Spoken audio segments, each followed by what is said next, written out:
नमस्कार मित्रहरू। आज मैले नेपालको उच्च तथा मध्य पहाडी भेगको प्राकृतिक दृश्य, जनजीवन तथा प्रेमलाई लिएर आएको छु।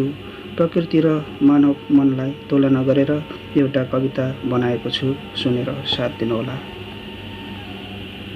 मेरो कविताको शीर्षक छ सम्झनाका छायाभित्र।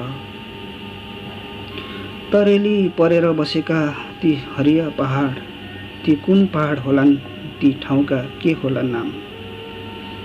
तरेली परेर बसेका ती हरिया पहाड, ती कुन पहाड होलान्, ती ठाउँका के होला नाम। मनमा कौतूहल लाग्ने मेरो देश मैले घुम्न धेरै बाँकी छ। मनमा कौतूहल लाग्ने मेरो देश मैले घुम्न धेरै बाँकी छ।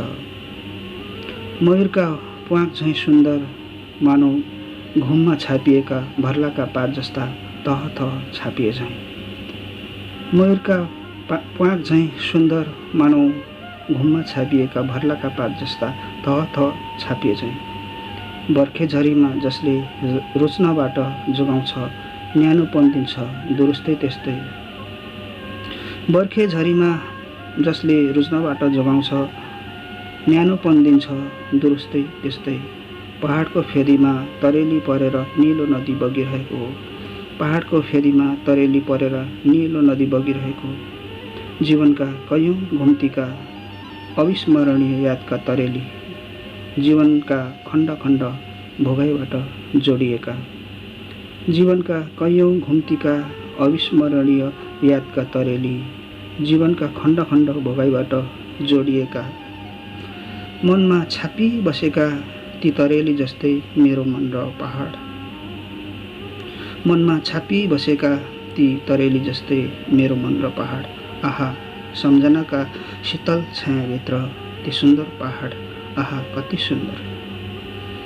आहा सम्झनाका शीतल छायाभित्र ती सुन्दर पहाड, आहा कति सुन्दर। चिसचिसो हावा सेपिलो ठाउँको तिरतिरे धारो, आहा मेरो देश नेपाल जहाँ छन् मिलेर बनेका हिमाल पहाड तराई। चिचिसो हावा सेपिलो ठाउँको तिरतिरे धारो, आहा मेरो देश नेपाल जहाँ छन् मिलेर बसेका हिमाल पहाड तराई। मेरो छिमेकी र म प्यारले साथीलाई छिमेकी भनेर सम्बोधन गर्छु, खरिददार भेडा बाख्राका। मेरो छिमेकी र म प्यारले साथीलाई छिमेकी भनेर सम्बोधन गर्छु, खरिददार भेडा बाख्राका। यात्रा उच्च पहाडी भेगको लटरम्म फलेका स्याउ, माघका हरिया मकै सुन्दर आलुबारीहरू। यात्रा उच्च पहाडी भेगको लटरम्म फलेका स्याउ, माघका हरिया मकै सुन्दर आलुबारीहरू। ठुला जातका पालिएका लेकाली कुकुर हेर्दै आङ सिरिङ्ग हुने। ठुला जातका पालिएका लेकाली कुकुर हेर्दै आङ सिरिङ्ग हुने। अग्ला बजनाटका अनि लेकाली रुखका जङ्गल, बनमाराले छपक्क छोपेका महाभारा डाँडा र धुपी सल्लाका बोटहरू। अग्ला बजराटका अनि लेकाली रुखका जङ्गल, बनमाराले छपक्क छोपेका महाभारा डाँडा र धुपी सल्लाका बोटहरू। मध्य दिनबाटै हुसीले कपाल सेतै बनाउने, पस्कँदैको खाना काँचो लाग्ने, हृष्टपुष्ट रातकाला भएका मान्छे जहाँ रहर लाग्दा भेडा बाख्रा पालिन्छन्, त्यहाँ भेडा बाख्रा खरिद गर्दै थियौँ। मध्य दिनबाटै हुस्सुले कपाल सेतै बनाउने, पस्कँदैको खाना काँचो लाग्ने, हृष्टपुष्ट राताकाला भएका मान्छे जहाँ रहर लाग्दा भेडा बाख्रा पालिन्छन्, त्यहाँ भेडा बाख्रा खरिद गर्दै थियौँ। निकै तल झरेपछि जब साँझ पर्यो, पुग्यौँ एउटा सुन्दर घरमा। निकै तल झरेपछि जब साँझ पर्यो, पुग्यौँ एउटा सुन्दर घरमा। मेरो छिमेकी बास पाऊँ भन्न लागे, घरबेटीसँग म भेडा बाख्रा बाँध्न लागेँ। मेरो छिमेकी बास पाऊँ भन्न लागे, घरबेटीसँग म भेडा बाख्रा बाँध्न लागेँ। साह्रै असल घरबेटी, एकै वचनमा पाहुनाको पाइए सम्मान, कति मनकारी मान्छे।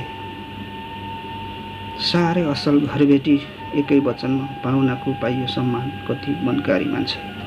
चिटिक्क मिलाएर बनाइएको घर, पाइप बिछ्याएर पानीको सुविधा, बाँसबाट चिसा लुगा सुकाउन बनाइएका बार, निकै फरक जीवनशैली।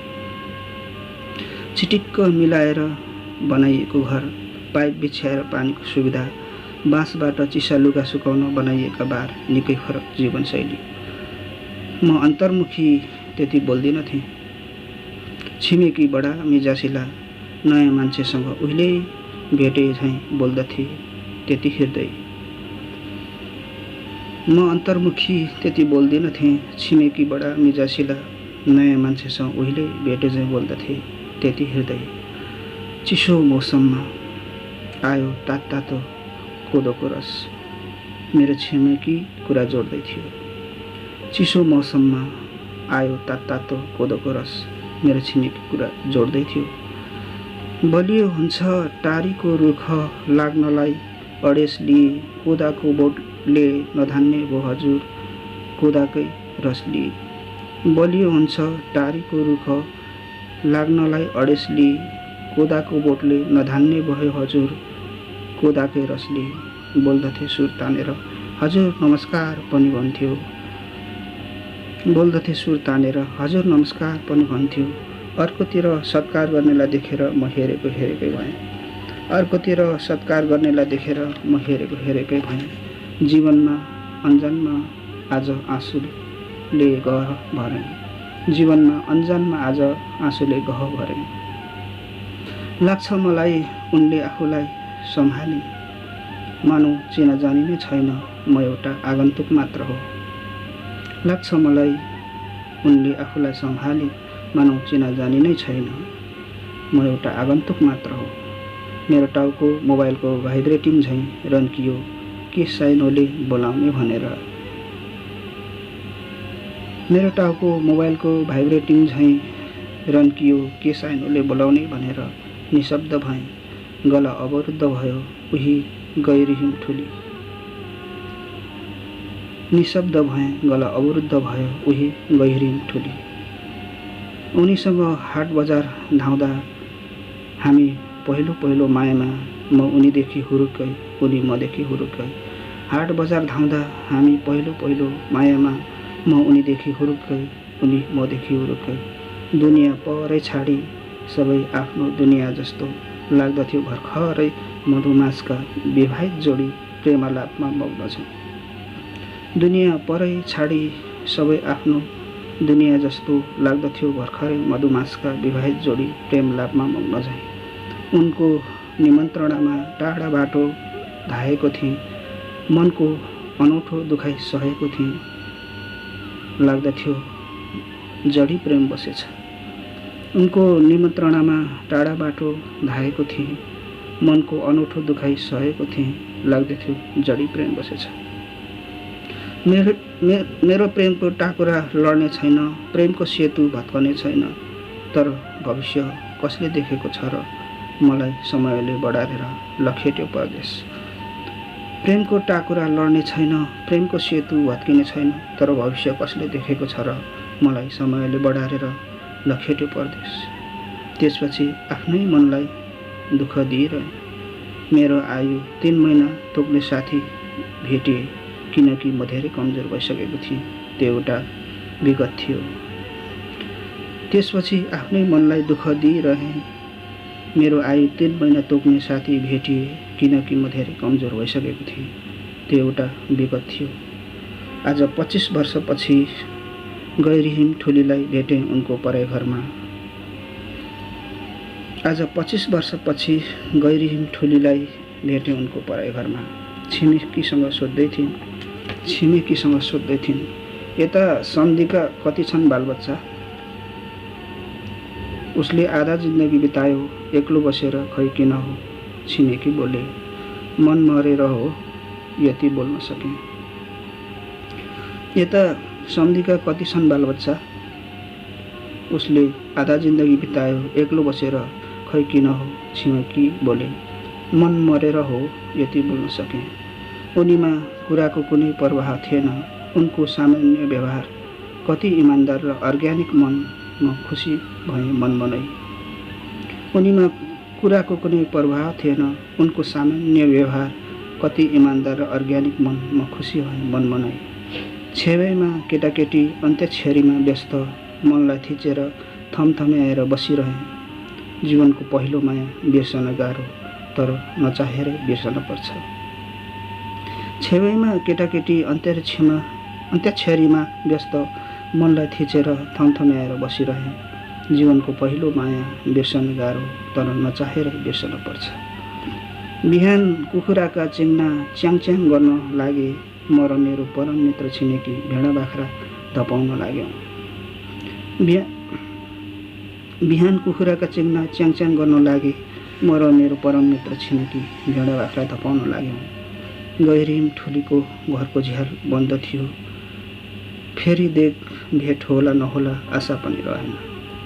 गहिरिम ठुलीको घरको झ्याल बन्द थियो, फेरि देख भेट होला नहोला आशा पनि रहेन। पहिला उनको प्रेम मन पर्थ्यो, अब उनको इज्जत र संस्कारलाई मेरो सलाम छ। पहिला उनको प्रेम मन पर्थ्यो, अब उनको इज्जत र संस्कारलाई मेरो सलाम छ। गहिरिम ठुली सम्झनाका छायाभित्र, गहिरिम ठुली सम्झनाका छायाभित्र समय बलवान रहेछ, यस्तै सोच्दै बाटो लागे सबै कुरा मनबाट डिलिट गरेर। समय बलवान रहेछ, यस्तै सोच्दै बाटो लागे सबै कुरा मनबाट डिलिट गरेर। सेवा र नमस्कार। मेरो कवितालाई सुनिदिनु भएकोमा नेपाली कविता प्रेमी मित्रहरूमा हार्दिक धन्यवाद।